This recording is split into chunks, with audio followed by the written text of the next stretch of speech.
तो आज हम करेंगे cell the unit of life के 7th लेक्चर की रिवीजन। क्लोरोप्लास्ट के टाइप हमने पिछले लेक्चर में देख लिए थे। इसमें हम पढ़ेंगे क्लोरोप्लास्ट का स्ट्रक्चर, क्लोरोप्लास्ट के अंदर क्या क्या होता है। तो क्लोरोप्लास्ट वो डबल मेम्ब्रेनस स्ट्रक्चर होता है या डबल मेम्ब्रेनस ऑर्गेनेल होता है, ये तो हमें पता है। क्लोरोप्लास्ट डिस्क, स्पाइरल, स्फेरिकल या रिबन लाइक शेप का हो सकता है मतलब। और क्लोरोप्लास्ट की जो लेंथ है वो होती है 5 to 10 माइक्रोमीटर और इसकी विड्थ होती है 2 to 4 माइक्रोमीटर। क्लेमिडोमोनास एक ग्रीन एलगी है जो कि अभी प्रोटिस्टा में रखी हुई है। उसमें एक ही क्लोरोप्लास्ट मिलता है, मतलब नंबर में एक ही होता है। और मीजोफिल सेल होती है लीव्स के अंदर, उसमें 20 to 14 क्लोरोप्लास्ट मिल सकते हैं।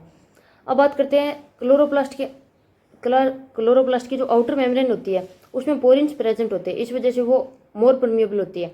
और क्लोरोप्लास्ट की जो इनर मेम्ब्रेन है वो लेस परमिएबल होती है क्योंकि उसके अंदर पोरिन्स प्रेजेंट नहीं होते। क्लोरोप्लास्ट के अंदर 70s राइबोसोम मिलता है, आरएनए मिलते हैं और single double stranded circular DNA मिलता है। इन तीनों के कारण वो प्रोटीन सिंथेसिस कर पाता है, इसलिए उसको सेमी ऑटोनोमस ऑर्गेनेल भी बोला जाता है। अब बात करते हैं क्लोरोप्लास्ट के अंदर कुछ flat membranous sac like structure मिलते हैं जिनको कि थाइलाकोइड बोलते हैं। और अगर एक के ऊपर एक थाइलाकोइड की अरेंजमेंट है तो उसको बोलते हैं ग्रेना।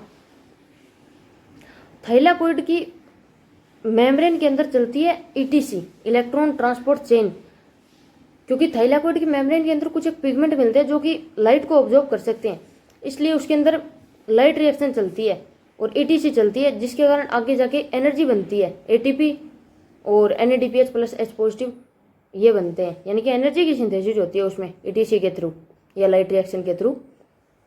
और ये जो हमने बोला कि एक थाइलाकोइड के ऊपर एक थाइलाकोइड की जब अरेंजमेंट हो तो उसको ग्रेना बोलते हैं। एक ग्रेना को जो दूसरे ग्रेना से कनेक्ट करती है उस स्ट्रक्चर को बोलते हैं स्ट्रोमा लेमिले। और इन स्ट्रक्चर को छोड़ के ये थाइलाकोइड, आरएनए, राइबोसोम, इनको छोड़ के जो इनर मेम्ब्रेन के अंदर वाली साइड जो स्पेस होता है क्लोरोप्लास्ट के अंदर उसको बोलते हैं स्ट्रोमा। अब स्ट्रोमा में तो प्रोटीन सिंथेसिस होती है और स्ट्रोमा में चलती है कैल्विन साइकिल।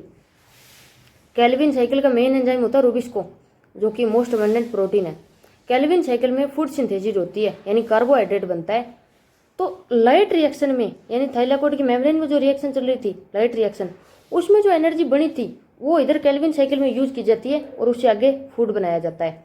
तो ये हो गया क्लोरोप्लास्ट के बारे में। क्लोरोप्लास्ट के बारे में हमने इतना ही पढ़ा था। आगे हम बात करते हैं सेल मेम्ब्रेन की।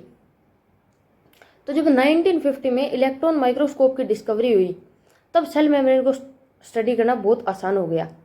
सबसे पहले सेल मेम्ब्रेन की स्टडी हुई आरबीसी में। आरबीसी में जब केमिकल स्टडी की गई सेल मेम्ब्रेन की तो ये पता चला कि सेल मेम्ब्रेन लिपिड और प्रोटीन से मिलकर बनी हुई होती है। उसके बाद जब बायोकेमिकल स्टडी हुई तब पता चला कि सेल मेम्ब्रेन के अंदर लिपिड, प्रोटीन और कार्बोहाइड्रेट तीनों मिलते हैं। और आरबीसी के जो सेल मेम्ब्रेन है उसके अंदर 52% प्रोटीन, 40% लिपिड और 8% कार्बोहाइड्रेट मिलते हैं।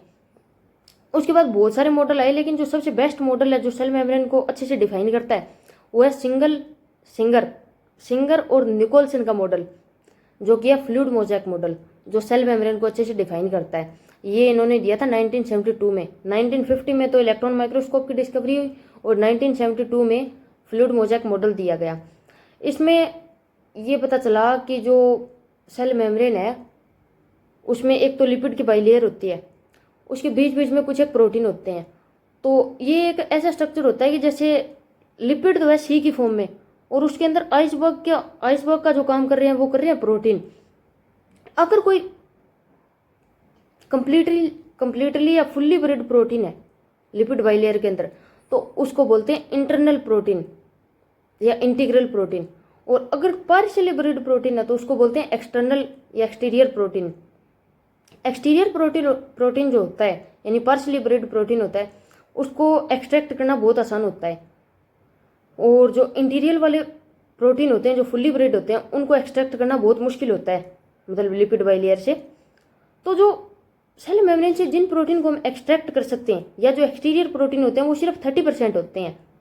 70% ऐसे प्रोटीन हैं जिनको हम एक्सट्रैक्ट नहीं कर सकते क्योंकि वो फुल्ली ब्रीड होते हैं। इसमें से एक क्वेश्चन भी आया हुआ था, यही आया होता है कि कौन से ज़्यादा होते हैं, पेरीफेरल वाले या एक्सटीरियर वाले। एक्सटीरियर और पेरीफेरल एक ही चीज़ है। एक्सटीरियर वाले ज़्यादा होते हैं या इंटरनल वाले ज़्यादा होते हैं। अब बात करते हैं लिपिड बाइलेयर होती है उसमें जो पोलर हेड होता है या हाइड्रोफिलिक हेड होता है वो तो होता है बाहर वाली साइड, और जो हाइड्रोफोबिक टेल होती है वो होती है अंदर वाली साइड। हाइड्रोफोबिक मतलब कि जो टेल होती है वो पानी के कांटेक्ट में नहीं आती कभी, तो वो अंदर वाली साइड होती है। और जो हेड होता है वो हाइड्रोफिलिक होता है, वो वाटर लिविंग होता है, तो वो बाहर वाली साइड होता है। अब बात करते हैं इसमें जो सेल मेम्ब्रेन है यूक्रियोट की सेल मेम्ब्रेन, और यूक्रियोट में भी स्पेशली एनिमल की सेल मेम्ब्रेन में कोलेस्ट्रॉल भी मिलता है जो कि सेल मेम्ब्रेन को स्टेबिलिटी प्रोवाइड करता है। अगर और शुगर भी मिलती है सेल मेम्ब्रेन में। अगर लिपिड के ऊपर शुगर अटैच है तो उस लिपिड को बोलेंगे ग्लाइकोलिपिड, और अगर प्रोटीन के ऊपर शुगर अटैच है तो उस प्रोटीन को बोलेंगे ग्लाइकोप्रोटीन। तो सेल मेम्ब्रेन के बारे में भी हमने लगभग इतना ही पढ़ा था, इस लेक्चर में इतना ही पढ़ा था।